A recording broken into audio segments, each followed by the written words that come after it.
All right, RJ, on this Kraken News Monday, I have one question for you. Conn Smythe Trophy. Who you got taking it? Right now, I think you got to default to the winning goalie. It's going to be Andrei Vasilevsky. I just think when it's like a three-horse race like this, got to default to the goalie. He's my pick. Who do you got? As much as I think Vasilevsky has actually been underappreciated given how amazing he's played, I got to give it to Nikita Kucherov. I mean, just the scoring that he's been able to put up, just the impact he's been able to have. I, I tend to give it to the forward over the goalie usually because obviously goaltending is so important. But Because you yeah, play forward when you play hockey. yeah, don't worry about that. But I got to go to Kucherov. Just the what he's done this playoffs has just been so rare. You just don't see that every year. So I'd give it to Kucherov. Yeah, all right. Well, we'll see. Perhaps as soon as tonight. Um, But Kraken news this week. We got a lot of stuff to talk about, so let's go ahead and dive right in. RJ, what's up first? All right, first, the Kraken's Northgate Training Center has an official name now. It will be known as the Kraken Community Iceplex. As part of the news, the Kraken announced a major sponsorship agreement with Starbucks for the Iceplex that will see their logo right there on the front of the building, along with lots of other involvement both at the Iceplex itself and in the surrounding community. Now, the announcement was, let's say, not well received by many Seattleites who remember all too well the role Starbucks had in the Sonics leaving town. And I will say to Sonics fans who remember that heartbreak, I get it. I mean, it's totally understandable to, still be upset over, what happened and obviously to relate a lot of that to Starbucks and not really want to see that associated with another Seattle sports team, that you love. But the reality is, a few things, a lot of that, could be Howard Schultz, and he's certainly not really on the scene with Starbucks anymore. The Kraken have a rock solid ownership group that isn't moving the team anywhere. We know that. And ultimately, in deals like this, it's a business and you kind of have to go with the highest dollar figure you can, which is going to allow you to do a lot of great things that we'll get into in a bit. But first, Dylan, I want to know, what do you think about the Starbucks sponsorship? Yeah, it's one of those iffy things. It's a touchy subject still, obviously, even though we're a decent amount removed. And I will say, as we've said before, neither one of us are native to Seattle. We weren't around when the Supersonics were here, so I'll throw that out there. But just to kind of play a little bit of devil's advocate for Schultz, when he sold the team, he sold it under the impression that they would be staying in Seattle. Whether you want to believe that or not, that's certainly the story he's stuck to through all these years.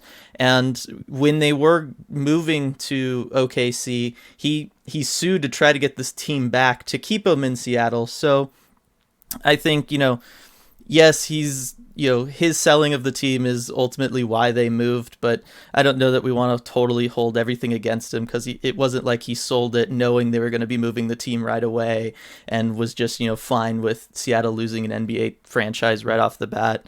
I also think at the time, a lot of the reason why they didn't stay in Seattle was because the state and city didn't want to help really fund, facility stuff, which at the time was the norm. It's not the norm anymore, but we're talking pre 2008 recession and housing market crash, and that was very much the norm back then.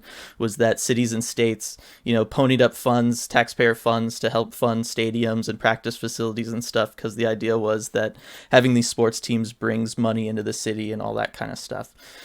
So I just think looking at it in the context of its time is also important.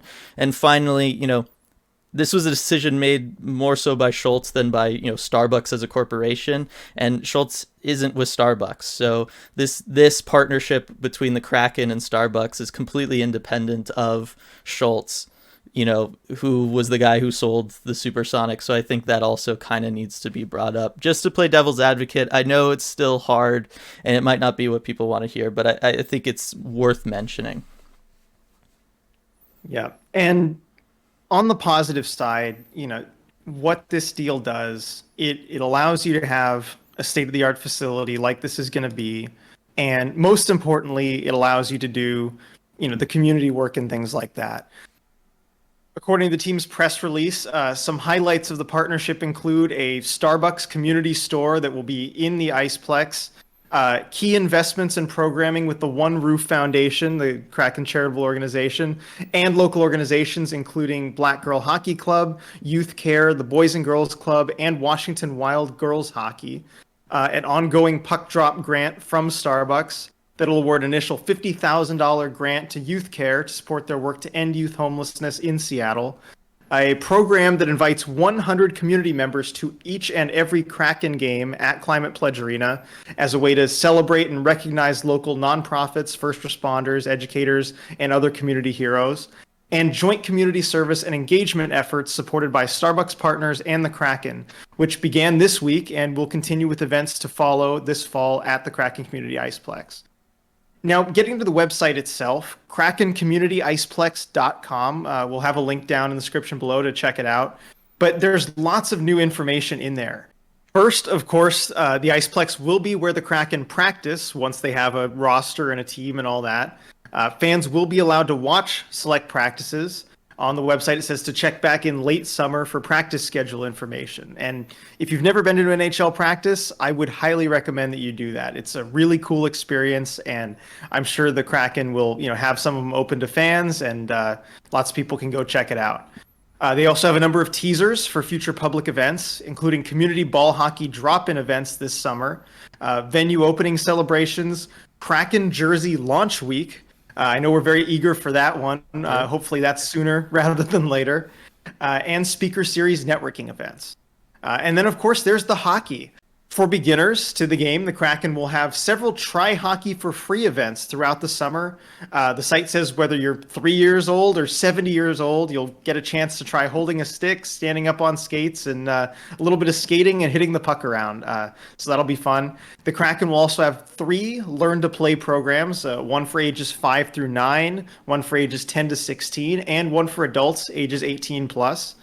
For youth hockey, there will be the Junior Kraken, which we've already discussed a bit in earlier editions of Kraken News, and the Junior Squid, an in-house developmental program for 6 to 9-year-olds to prepare for the Junior Kraken League play. And just look at that logo. Like, that's adorable. Junior Squid. It's fantastic.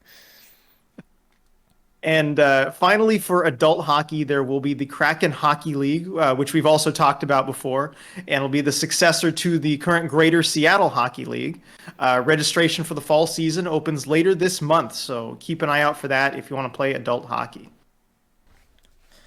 All right, and lastly, RJ, we are 16 days away from the expansion draft, from the Kraken finally having a roster, and we're still awaiting news from the Kraken on, not just what the plans are for any sort of like in-person fan experience to go along with that, but if there even will be one. You and I have been trying to plan something. We very much want to be out and with other Kraken fans and in the community participating, doing some sort of video to go along with it. We've been trying to make these plans for a while. We keep waiting for the team to announce something. They just don't seem to want to. I don't know what the issue is there. We're getting very close now. However, we might have an alternative to an official Kraken event. Why don't you tell us about it? Yes, we finally have some information about plans for an actual expansion draft event. But no, it's not from the team itself. We're still waiting on that. It's from Dick's Drive-In. Dick's Drive-In in Queen Anne is hosting an expansion draft watch party July 21st, the day of the expansion draft, at 5 p.m. Of course, the expansion draft is going to be a very busy day for both of us, but I live nearby. I go to that Dick's location all the time. So we're definitely going to try and swing by for that. So, if you're around, come by and say hi. It'd be great to meet some of you, and, I'll have some Emerald City Hockey stickers on me. So, if you see me around, come say hi. Yeah, for sure. So, we'll wait, see if the Kraken have anything. If not, this seems like a really fun alternative to it, and it should be fun. It's going to be an exciting day regardless, just because we're gonna have a team. But that's going to do it for this edition of Kraken News. As always, like this video if you can, hit that thumbs up, subscribe to the channel so you don't miss any of our future uploads, and leave a comment down below if you've got, anything you want to yell at us about from today, or just let us know. I'm sure we'll get some stuff because of the earlier comments about Schultz I made. I just know it. And we'll see y'all next time.